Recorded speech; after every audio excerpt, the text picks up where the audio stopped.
2 days నుంచి అయితే నేను బాపట్ల ఉన్నాను. తర్వాత మనం విజయవాడ వెళ్దామని మనమైతే బాపట్ల స్టేషన్‌కి అయితే వచ్చాము ట్రైన్ కోసం. నేను ట్రైన్ టికెట్ తీసుకునే లోపు అయితే మా ప్రియంగాడైతే ట్రైన్ టికెట్ నాకైతే ఇలాంటి ఫ్రెండ్ మీకు ఒక్కడున్నా కామెంట్ చేయండి. మా వాడినైతే కామెంట్‌లో ట్యాగ్ చేసేయండి. ఇంకా ఫైనల్లీ మనకైతే ట్రైన్ వచ్చేసింది. మనకి బాపట్ల నుంచి అయితే మనం విజయవాడకైతే స్టార్ట్ అవుతున్నాం. ఇంకా వీళ్ళనైతే వదిలిపెట్టి వెళ్ళాలని నాకైతే బాధేస్తుంది.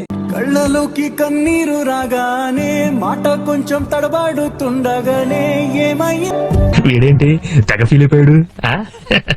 ఎలివేషన్ ఎక్కువైంది అనుకుంటున్నారు కదా, మన ఫ్రెండ్స్ కి మనం ఎలివేషన్ అయిపోతే ఎవరిస్తారు మనకి. ఇంకా ట్రైన్ అయితే విజయవాడ నుంచి అయితే స్టార్ట్ అయిపోయింది. మనకైతే తెనాలిలో ఒక చోట అవుతుందంటే ఈ ట్రైన్ అయితే సూపర్ ఫాస్ట్ అన్నారు. మనకి ప్రెసెంట్ టైం అయితే 9 o'clock అయింది. మనం అయితే విజయవాడకి అయితే 10:30కి అయితే తీసుకెళ్తున్నాను. ఏ టైం అవుతుందో చూద్దాం. బాబాయ్ నేను వీడియో తీస్తున్నాను అడ్డంగా వస్తున్నాడు, లేకుంటే నేను అద్దంలో చూసుకోవడానికి వస్తున్నాను, నాకైతే అర్థం కావట్లేదు. మనం అయితే ఇంక వీడియో తీసుకున్న తర్వాత అయితే చిన్నగా అయితే మంగళగిరి స్టేషన్ కి అయితే వచ్చేసింది ట్రైన్. మై ప్రెసెంట్ టైం అయితే 11 అవుతుంది. నాకు ట్రైన్ జర్నీ అంటే చాలా ఇష్టం, ఎందుకో తెలియదు. చిన్నప్పటి నుంచి నాకు ట్రైన్ జర్నీ అంటే చాలా ఇష్టం. ట్రైన్ జర్నీ ఎందుకు ఇష్టం అంటే అందరూ అయితే కలిసి అయితే మాట్లాడుకుంటూ కొత్త కొత్త పరిచయాలు అవుతూ ఉంటాయి. తర్వాత అంతా బాగుంటుంది. ఆ నేచర్ అంటే నాకు ట్రైన్ జర్నీలో ఉన్నాను. ఈ రోజు నేను వెళ్ళే ట్రైన్ వచ్చేసి గూడూరు ఎక్స్ప్రెస్. ఈ ట్రైన్ అయితే 2 hours డిలే అయితే ఉంది. ఎంత టైం అయినా పర్లేదు, మనకైతే పెద్ద వర్క్ అయితే లేదు విజయవాడ వెళ్ళినా కానీ. మనకి నేచర్ ఎంజాయ్ చేస్తూ మనం అయితే ఈ రోజు అయితే ప్రయాణం అయితే సాగించాలి. నేను ఆల్మోస్ట్ మనం అయితే 2 years నుంచి అయితే ట్రైన్ జర్నీ అయితే చేయలేదు. లాస్ట్ టైం వెళ్ళినప్పుడు భీమవరం నుంచి మనం విజయవాడకి అయితే ట్రైన్ జర్నీ వచ్చిన ఆ రోజు నేను వ్లాగ్ తీయలేకపోయాను. ప్రెసెంట్ అయితే మన కృష్ణా రివర్ పైన అయితే ట్రావెలింగ్ చేస్తున్నాం. మనకి విజయవాడ అయితే ఆల్మోస్ట్ వచ్చేసినట్టు. ఇప్పుడు ఎగ్జాక్ట్ టైం వచ్చేసి 11:30 అవుతుంది. మన 9 స్టార్ట్ అయినప్పుడు 11:30 అయింది. మనకి ఆల్మోస్ట్ 2.5 hours జర్నీ అయితే పట్టింది బాపట్ల నుంచి విజయవాడకి అయితే.